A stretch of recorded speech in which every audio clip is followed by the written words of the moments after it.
ये जिन्होंने India alliance का बात करा है, उनकी आपस में नहीं बनती है। अब मैं नक्शे से आता हूँ, मैं ऊपर जम्मू कश्मीर में है, उनका खुद का अलायंस है, उसमें कांग्रेस को लोग जोड़ेंगे नहीं जोड़ेंगे।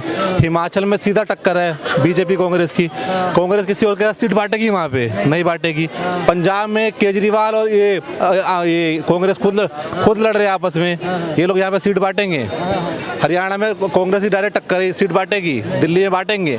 पश्चिम बंगाल में ममता दीदी किसी को सीट देगी अपने अलावा, किसी को नहीं। साउथ की जो पार्टियां हैं वो किसी राष्ट्रीय पार्टी को देगी वहाँ पे सीट, कोई नहीं। ये आपस में खुद बटे हुए हैं। अच्छा, कितना सहमत? क्या मैं बहुत सहमत हूँ। और जैसा इन्होंने कहा कि बोलने की आज़ादी नहीं है, मुझे तो लगता है जब से देश आज़ाद हुआ है तब से बोलने की आज़ादी है, और तभी तो ये बोल पा रहे हैं यहाँ, इतने लोगों के बीच में ये बोल पा रहे हैं। क्या चलिए सर, कह रहे हैं बोलने की आज़ादी ना होती तो आप बोल कैसे पाते यहाँ पर? बोलने की आज़ादी का मेरा ये मतलब नहीं था कि आदमी अपनी बात नहीं बोल पा रहा है। एक बात बताइए, जिस तरीके से अभी जो महिला खिलाड़ी थे वो प्रोटेस्ट कर रही थी, उनकी बात सुनी गई? नहीं, उनको पुलिस द्वारा उठा के हटा दिया गया। कोई भी मुद्दा होता है उसको लेके लोग अगर में प्रोटेस्ट करते हैं तो आज के समय पुलिस के द्वारा उनको जेल में डाल दिया जाता है। मेरा महिला मतलब था। अच्छा, महिला आवाज उठाती रही, पहलवान, उनको उनकी बात सुना नहीं गया। सर देखो, वो जो चुन के आए थे अध्यक्ष, उनको हटा भी दिया गया, अभी रद्द हो गया वो, ठीक है। रही बात सुनने की, तो अगर उस किसी के पीछे प्रियंका गांधी बैठी हुई है ना, तो आधी चीज़ें आप वहीं पे समझ जाओ कि क्या चीज़ें चल रही है। पहली बात तो राजनीति पूरी चल रही है, इसमें खेल का लेना देना कुछ नहीं था। उन्होंने देश के लिए ओलंपिक का मेडल लाया, बहुत अच्छी बात है। उसके बदले उन्होंने जूते रखे, अपने मेडल वापस रख दिया। उसके साथ इनामी राशि भी जाती है हर किसी खिलाड़ी को। किसी ने वापस करी हो तो इनामी राशि बताओ। नहीं, पैसा भी चाहिए। सुनो, पैसा चाहिए। आप मैं आपको अवार्ड दे दिया, इससे बड़ा क्या है? दोनों साथ में। अरे एक बात है, बात तो पूरी करिए यार। एक बात है, आपको सरकारी नौकरी मिली हुई है, 1 लाख रुपए तनख्वाह ले रहा है, वो छोड़ो उनको छोड़ो। हाँ, कि कोई भी आएगा आपका तो सरकारी नौकरी जाएगी थोड़ी ना, आपसी बात है। त्याग दो ना, मेडल क्यों त्याग रहे हो? मेडल क्यों त्याग रहे हो? बात है, उन लोग को न्याय नहीं मिला, उसके पीछे एक वजह है। वजह यह है कि अभी जस्ट बगल में जंतर मंतर है। इस जगह को इसलिए बनाया गया ताकि आप इस देश में अगर बेरोजगार है या सरकार आपके ऊपर प्रताड़ना कर रहा है तो आप यहाँ प्रोटेस्ट कर सकते हैं। सरकार के खिलाफ प्रदर्शन करने के लिए बनाया गया। वहाँ पे महिला पहलवान का प्रोटेस्ट चला, किसान आंदोलन का चला। वहाँ जब प्रोटेस्ट होता है तो वहाँ अपना मुद्दा, जो मेन मुद्दा है ब्रिजभूषण के खिलाफ जो चलाना चाहिए था, वो मुद्दा उठाने ज्यादा ये लोग, पता है मुद्दा क्या उठाए कि मोदी योगी तेरी कब्र खुदेगी, हमें चाहिए ब्राह्मणवाद से आजादी, हमें चाहिए आरएसएस से आजादी। तो जो तुमको प्लेटफॉर्म मिला विरोध प्रदर्शन के लिए, वहाँ पे तुम तो आजादी मांग रहे हो आरएसएस से, तो तुमको इंसाफ मिल कैसे जाएगा? बताइए। देखिए, मेरा ये कहना है, अभी आप लखनऊ में भी देखे होंगे 100 डायल के लोग अपना 3000 रुपये बढ़ाने के लिए कह रहे थे। उस पर पुलिस के द्वारा उनको पिटवाया गया, बंद करवा दिया गया, भगा दिया गया। देखिए, मैं कांग्रेस का व्यक्ति नहीं हूँ और मैं जो मोदी जी की नीति चल रही है मैं उसके भी साथ नहीं हूँ। एक शब्द आपसे कहना चाहता हूँ कि जिस तरीके से श्रीलंका के राष्ट्रपति हुआ करते थे, जनता छोड़ दीजिए, जो न्यूज़ रिपोर्टर होते थे वो भी कभी उनसे सवाल नहीं पूछते थे। पूरा परिवारवाद था, ऐसा कहिए ना, पूरा परिवार के ही हाथ में A to Z पूरा परिवार ही सरकार चला रहा था। बात नहीं, परिवार की बात नहीं, मैं ये कह रहा हूँ कि उसके समर्थन में लोग इतने अंधभक्त हो गए थे कि एक समय ऐसा आया जब आम जनता रोड पे आ गई। हम आपके बातों से सहमत हैं, लेकिन ये बात क्यों नहीं करते कि पूरा परिवार ही उस मंत्रिमंडल को चला रहा था, पूरा श्रीलंका को चला रहा था। जो श्रीलंका का इन्होंने एग्जाम्पल दिया है ना, वहाँ पे परिवार था, जो राजपक्षे परिवार था ना, वो पूरा परिवार वो चला रहा था, उनको एक बंदा नहीं था। जो बीजेपी चला रही है संघ परिवार है, संघ परिवार करोड़ों का है, एक व्यक्ति का नहीं है, पहली बात तो। और जो करोड़ों का परिवार होता है ना, वो ऐसा कभी नहीं चलेगा। निर्देश कौन देता है? करोड़ों लोग कि केवल एक लोग? दिशा निर्देश एक। संगठन मजबूत है, संगठन मजबूत है और सटीक निर्णय लिया जाए तो उसमें गलत क्या है? उसमें गलत कुछ नहीं है, लेकिन मोदी के नीति पे सवाल उठा रहे थे। कांग्रेस के पास तो ना नीति है ना नियत है, ठीक है। अगर एक अच्छा विपक्ष का, आप बोले हम कांग्रेस के नहीं है, ठीक है, निष्पक्ष जनता है कांग्रेस। अगर मान लीजिए मोदी जी बोलते हैं कि हम जो आने वाले टाइम में भारत को विश्व गुरु बनवाएंगे, ठीक है, या फिर जीडीपी को और ज्यादा हम ग्रो करवाएंगे, तो विपक्ष का क्या काम है कि वो मुद्दा उठाएगा कि मोदी जी आप कैसे उठा सकते हैं और कैसे बढ़ाइएगा, बताइए, हम भी करते हैं उसमें आपका सहयोग नहीं। तो फिर वो जनता के बीच जाता है अपोजिशन, और अपोजिशन जाके वहाँ पर जनता के बीच में बोलता है कि भाई अगर मोदी जी बोल रहे हैं तीसरा नंबर का अर्थव्यवस्था बनाएंगे तो हम पहला नंबर का बनाने का काम करेंगे। लेकिन यहाँ विपक्ष क्या कर रहा है कि यहाँ उसके बाद क्या बोलता है, अलग अलग काम कर रहा है। मतलब विपक्ष यहाँ पे देश में विलुप्त हो चुका है, ठीक है। और सुनिए ना भैया, सुनिए एक बात और सुन लीजिए ना। हाँ बोलिए। अम्मी काफी है इनके लिए। सुनिए, आप मोदी जी की नीति पे सवाल उठाए, कोई दिक्कत नहीं, आप भी कांग्रेसी है। आप एक बात बताइए, 327 देश से हटा, वो सही हुआ या नहीं? राम मंदिर इस देश में बना, सही हुआ या नहीं?